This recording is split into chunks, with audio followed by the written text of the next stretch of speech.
the second day of Child's Play, our Alex gave to me 2 Subarus and the pianist on DVD. Welcome back. Yet another stocking stuffer here coming at you. It's me, Adam H. Phillips, joined once again by our Alex Murray, who's really hoping that this bit continues. It's going to become gradually way more difficult for yours truly. Now, Christmas is a lovely time of year, as we all know, and a big portion of that, of course, is the music, and we have talked ad nauseum about Christmas music on this show, but I couldn't help myself. High kick. I did a high kick. I wish you could have seen it. I saw it. It was awesome. I got some Christmas songs I want to talk about very briefly because I do have some notes. Yeah, just some. It's nice for us to get our criticism wider than just Kids Bop, right? Let's go all the way back. So something that has really stuck out to me this holiday season is Rudolph the Red-Nosed Reindeer. Many things about it, which I probably won't be the first person to say, but it's been sticking in my craw. Note number 1. The first portion of the song is absolutely nuts. You know Dasher and Dancer and Prancer and Vixen, Comet Cupid, but do you know the most famous reindeer of all? Yes. By definition, yes, I do know the most famous reindeer that there ever was.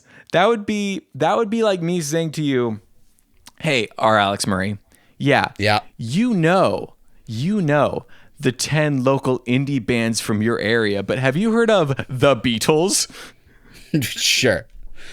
Sure, yeah, but also you're presupposing that whoever's writing it also is lives in the yesterday world where the Beatles never existed and they have to summon them into existence for capitalism. I'm pretty sure Rudolph was written people are just always trying to cash in on making more Christmas lore, right?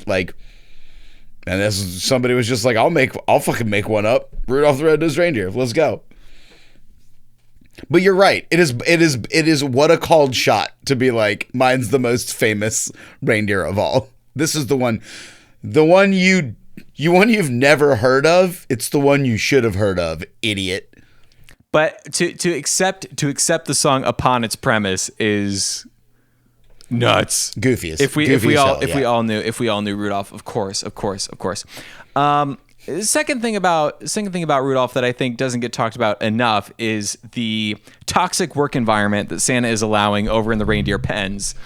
That he just sits by. For sure. He just sits by. You're telling me he sits by all year long. This poor,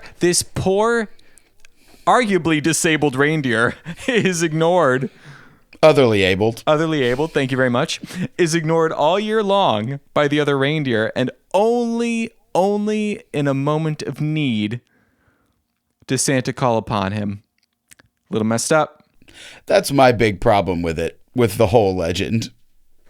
It's what if it hadn't been a foggy Christmas Eve? What if there just never had been one and Rudolph had just grown old and died? There's just the legend of Rudolph is he had a weird nose and everybody was like, "You suck."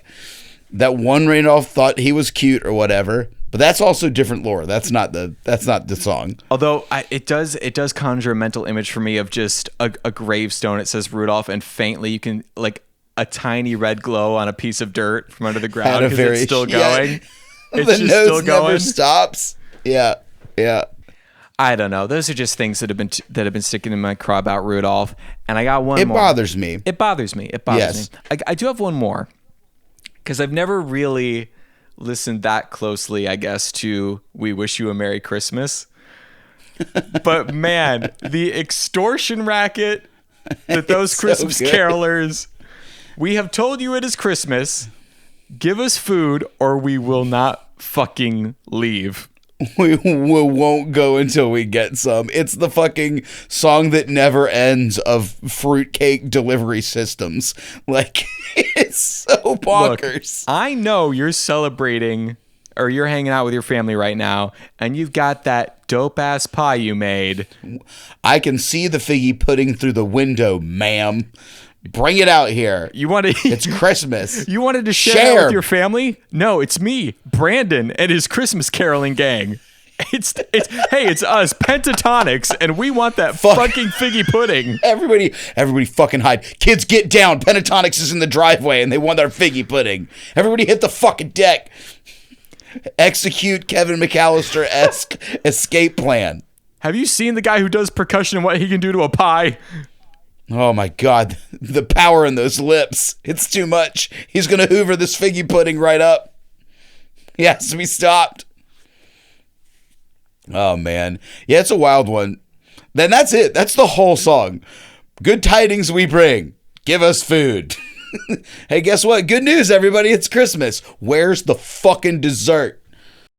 Give it or we're going to burn your house down. Give it or we'll burn your fucking house down. Give me food or we'll burn your house down. We'll burn your house down. Exactly. I want to see that war of attrition between the carolers and the homeowners. Like they do medieval, they do the hot oil from the top window, be like, be gone.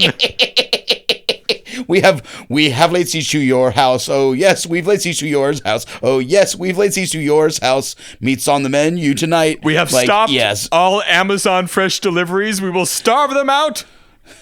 We're loading back up the trebuchets. We're loading back up the trebuchets. We're loading up the trebuchets and flinging big rocks. Yes. I always loved a siege engine though. Always loved a siege engine.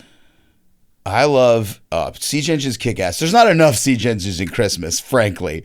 I guess the Grinch. No, that's not. He's not under. He doesn't put them under siege. Bethlehem. Home Alone is arguably the siege, but it's one-sided. Sure. Yeah. It's a home invasion. Yeah. It's a reverse siege. It's all defense. But yeah, I like the idea of like somebody walking out onto their porch with just the whole figgy pudding in their hand and just eye contact barreling all the characters while they fucking Bruce Bogtrotter that bad boy, just house the whole thing. They're just for hours. We won't go until we get some. We won't go until we. Please, Jeremy, just give us some of the fucking pudding. He's just looking at him. Not much, 3 bites left. Ooh, I better savor it. Yeah. Final thought on Rudolph. I don't even know if I forgot it before. I don't even know if Santa actually needs the reindeer. Arguably, he is magic after all. You're telling me he's relying entirely on them to get to every house? Yeah. Well. Yeah. Ridiculous. Yeah. I mean, if elf lore is to be believed, it's mostly Christmas spirit that makes the sleigh fly and also the reindeers fly. So they're mostly just aesthetic. And so arguably he never needed any of them. And then he was lucky that he got a mutation, right? Because that's what it is. It's like a birth mutation. It's like, it was looked at as defect until it was needed. And then it was like, oh. It's like it's people going like, oh, everybody with autism can like do science, like this is good now. We like them. They're not just a pain in the ass. Hey, after watching Young Sheldon, we've decided that everyone has value. Hey, you know what? I was checking out that show, The Good Doctor, and I've realized something. I think they're okay. Okay, so the problem is that you still think it's a they and not just that people are different. Okay, you know what? We'll take it. We'll call it a win. A win's a win. We'll call that a win for sure. And that's another little treat in your stocking. Just a couple thoughts that I had about some Christmas classics. I'm sure our Alex will have some in another episode. Ooh. It's me, the ghost of Christmas. Look out for the future. Ooh. Till next time, keep on bopping. Till next time, keep on bopping. Till next time, keep on bopping. And don't you dare leave. Nice.